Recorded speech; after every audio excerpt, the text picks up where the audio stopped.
محرم الحرام میں نکاح کرنا یہ شریعت کے مطابق ہے، شریعت کے مخالف نہیں۔ محرم کے بارے میں ہم نے پہلے آپ کو بتایا کہ ایک ہوتا ہے اظہار غم، یہ شرعاً ہمارے دلائل کے مطابق جائز نہیں ہے، لیکن اگر کسی کے مکتب فکر میں اظہار غم جائز ہے تو اس پہ تنقید بھی نہیں ہے۔ نکاح کرنا بھی جائز ہے، بلکہ ہمارے مسلک کے مطابق باعث برکت ہے۔ محرم الحرام میں شادی بیاہ شرعاً جائز ہے۔ السلام علیکم ورحمۃ اللہ وبرکاتہ۔ امید کرتا ہوں تمام دوست و احباب بخیر و عافیت ہوں گے۔ آج کی ویڈیو میں ٹاپک ہے کہ کیا محرم الحرام میں نکاح کرنا جائز ہے؟ تو اس حوالے سے اس ویڈیو میں 4 مختلف مکاتب فکر کے علماء کرام کی گفتگو آپ سنیں گے اور دیکھیں گے کہ وہ اپنے اپنے مسلک کے مطابق کیا نظریہ دیتے ہیں۔ تو آئیے ویڈیو شروع کرتے ہیں۔ محرم الحرام میں نکاح کرنا یہ شریعت کے مطابق ہے، شریعت کے مخالف نہیں۔ حضور اکرم صلی اللہ علیہ وسلم نے نکاح کے فضائل مناقب بیان کیے ہیں، نکاح کی فضیلتیں بیان کی ہیں، آپ نے نکاح کی ترغیب دی ہے۔ النکاح من سنتی، فرمایا نکاح تو میری سنت ہے۔ فمن رغب عن سنتی فلیس منی، جو میری سنت سے اعراض کرے گا اس کا مجھ سے کیا تعلق ہے۔ تزوج الولود الودود، اس عورت سے شادی کرو جو پیار بھی کرے، جو بچے بھی زیادہ دے۔ فإنی مکاثر بکم الامم، میں قیامت کے دن اپنی امت کی کثرت پر سے فخر کروں۔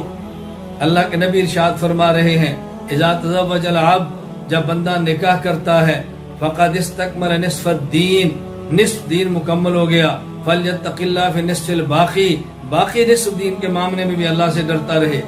اللہ کے نبی نے ترغیب دی ہے، نکاح کی ترغیب دی ہے۔ نکاح رمضان میں ہو تب بھی جائز، محرم میں ہو تب بھی جائز، کسی مہینے کے اندر ہو نکاح پر کوئی پابندی نہیں۔ بلکہ آپ حیران ہوں گے، خود رسول اکرم صلی اللہ علیہ وسلم کا پہلا نکاح حضرت خدیجہ الکبریٰ رضی اللہ تعالی عنہا سے تاریخ الخمیس میں ہے۔ تزوج محمد صلی اللہ علیہ وسلم خدیجہ یوم عاشوراء، پیغمبر پاک حضرت خدیجہ سے جو نکاح فرمایا وہ صرف محرم ہی نہیں بلکہ 10 محرم کو تھا۔ رسول اکرم صلی اللہ علیہ وسلم کی زوجہ مبارکہ حضرت صفیہ رضی اللہ تعالی عنہ سے جو آپ کا نکاح ہوا وہ محرم الحرام سن 7 ہجری میں ہوا۔ خود آپ کے 2 نکاح محرم کے اندر ہو رہے، حضرت عثمان رضی اللہ تعالی عنہ کے ساتھ آپ کی لخت جگر ام کلثوم کا نکاح ہوا۔ ایک روایت رجب، ایک روایت ربیع الاول اور ایک روایت محرم الحرام سن 3 ہجری کی بھی ہے۔ رسول اکرم صلی اللہ علیہ وسلم کے محبوب ترین بیٹی فاطمہ الزہرا کا نکاح حضرت علی المرتضیٰ رضی اللہ عنہ سے ہوا۔ ایک روایت رجب کی ہے اور ایک روایت محرم سن 2 ہجری کی ہے۔ تو نبی کریم صلی اللہ علیہ وسلم کا پہلا نکاح 10 محرم، آپ کہتے صفیہ سے نکاح 7 محرم، حضرت عثمان کا نکاح ام کلثوم کے، ایک روایت محرم، حضرت علی کا نکاح حضرت فاطمہ الزہرا سے، ایک روایت محرم الحرام۔ تو محرم الحرام میں نکاح کرنا کوئی عیب بھی نہیں، گناہ بھی نہیں، ناجائز بھی نہیں۔ اس لیے اس کا اہتمام کریں۔ اہتمام کا معنی کہ خوف نہ کریں، ڈرے نہیں، گھبرائے نہیں۔ کوئی اور وجہ اس محرم میں نکاح نہ کرنے کی ہو تو الگ بات ہے، موافقت نہیں آ رہی، چھٹی نہیں مل رہی، کوئی تاریخ کا مسئلہ ہے، کوئی بچی کا عذر ہے، بچے کے گھر والوں کا عذر ہے، الگ بات ہے۔ لیکن محرم میں نکاح کو برا بھی نہ سمجھیں، محرم میں نکاح کرنے والے کو ملامت بھی نہ کریں، بلکہ محرم الحرام میں نکاح کرنے کے جائز ہونے کے قائل ہوں۔ لیکن اس کا معنی یہ بھی نہیں کہ ضرور ہی کرنا ہے، اس کا معنی یہ بھی نہیں کہ محرم میں ضرور ہی کرنا ہے۔ کرنا چاہیں تو کر لیں، نہ کرنا چاہیں تو نہ کریں، باقی محرم میں نکاح کرنے پر کوئی پابندی نہیں۔ رسول اللہ صلی اللہ علیہ وسلم کی مبارک سنت ہے، آپ جب چاہیں اس کو ادا کریں۔ اللہ تعالیٰ میں اتباع سنت کی توفیق عطا فرمائے۔ یہ بھائی فرماتے ہیں کہ بعض لوگ یہ کہتے ہیں کہ محرم اور سفر میں شادی منحوس ہوتی ہے، نہیں کرنی چاہیے۔ ایسے لوگوں سے آپ بھی کویسچن کریں کہ یہ 2 مہینے تو نکال دیں، چلیں آپ کا قول مان لیتے ہیں، باقی 10 مہینوں میں شادی تو بہت بابرکت ہونی چاہیے۔ وہ کہیں گے ہاں ہے، تو یہ جتنے گھر میں فتنے، فساد، لڑائی جھگڑے، لیگ پولنگ ہو رہی ہے، طلاقیں ہو رہی ہیں، مار کٹائی ہو رہی ہے، گالم گلوچ ہو رہی ہے اور جہنم کا سمندر گھر پیش کر رہے ہیں، وہ 10 مہینے کی برکات سے محروم کیسے ہو گئے؟ اور وہ کون سی منحوسیت ہے معاذ ثم معاذ اللہ جو ان 2 مہینوں میں شادی کر کے حاصل ہوگی، جو ان 12 مہینوں میں شادی کر کے بعض گھروں میں نہیں ہو رہی؟ تو یہ مہینوں کے اعتبار سے نہیں ہے، یہ ہماری جہالت ہے، یہ ہماری کم علمی ہے، یہ ہمارا عمل اور برا کردار ہے کہ گھروں کے اندر ایسے فتنے فساد ہوتے ہیں۔ محرم کے بارے میں ہم نے پہلے آپ کو بتایا کہ ایک ہوتا ہے اظہار غم، یہ شرعاً ہمارے دلائل کے مطابق جائز نہیں ہے، لیکن اگر کسی کے مکتب فکر میں اظہار غم جائز ہے تو اس پہ تنقید بھی نہیں ہے۔ اور احساس غم یہ تو ہر مسلمان کو ہونا چاہیے کہ امام حسین شہزادہ رسول کو اس طرح بے دردی کے ساتھ ذبح کیا گیا اور آپ کے خاندان کے ساتھ جو برا سلوک کیا گیا، جب یہ ایام خاص طور پر آتے ہیں تو دل بھر آتا ہے، دل غم سے بھر جاتا ہے۔ اب ایسی کیفیت میں اگر کوئی شخص معاذ اللہ منحوس سمجھتے ہوئے نہیں، لیکن وہ کہتا ہے کہ میرا دل نہیں مانتا کہ میں شادی کروں، کہ مجھے غم محسوس ہو رہا ہے نواسہ رسول کا، اور وہ نہیں کرتا، تو قابل گرفت بھی نہیں ہے۔ اور سفر کا مہینہ بالکل کوئی خالی کا مہینہ نہیں ہے، یہ عورتوں کی اپنی خرافات ہے کہ جی خالی کا مہینہ ہے، اس میں 13 تاریخ منحوس ہوتی ہے، خاص طور پر کوئی منحوس نہیں ہے۔ ہمارے آقا صلی اللہ علیہ وسلم کے دور مبارکہ میں کفار اس کو منحوس کہتے تھے، اور وہ کہتے تھے کہ آسمان سے بلائیں نازل ہوتی ہیں۔ نبی کریم صلی اللہ علیہ وسلم نے ولا سفر فرما کر ان تمام بدعتوں کا قمع کیا اور دقیانوسی پن کا اور توہم پرستی کو ختم فرمایا۔ تمام مہینے برابر ہیں، کسی مہینے کی کوئی منحوسیت نہیں ہوتی، بلکہ یاد رکھیں کہ نحوست کا ہمارے ہاں تصور ہی نہیں ہے۔ نبی کریم صلی اللہ علیہ وسلم کے فرمان دیکھیں، آپ فرماتے ہیں اگر نحوست ہوتی تو عورت میں ہوتی، پڑوسی میں ہوتی، یا گھوڑے کے اندر ہوتی، اگر ہوتی تو ہے ہی نہیں نحوست۔ ہمارے ہاں نحوست کو کوئی تصور نہیں ہے، لہٰذا ان مہینوں میں بھی آپ شادی کرنا چاہیں بالکل کریں، لیکن ہاں یہ میں مشورہ ضرور دوں گا، اگر آپ کا ایمان اتنا کمزور ہے کہ قرآن و حدیث کی دلیلیں تو قلب پہ اثر نہیں کرتی، لیکن لوگوں کی باتیں آپ کو فوراً جکڑ لیتی ہیں اور ذہنی لحاظ سے مفلوج کر کے نفس و شیطان کی اطاعت پر مجبور کر دیتی ہیں، تو پھر خدا را آپ نہ کریں، کیونکہ اگر آپ سفر میں شادی کریں گے، کوئی الٹا سیدھا ہو گیا تو کہیں گے دیکھا ہم نے تو قرآن و حدیث کا کہنا مانا، ایسا ہو گیا، اس کا مطلب لوگ صحیح کہتے تھے کہ یہ مہینہ منحوس ہوتا ہے۔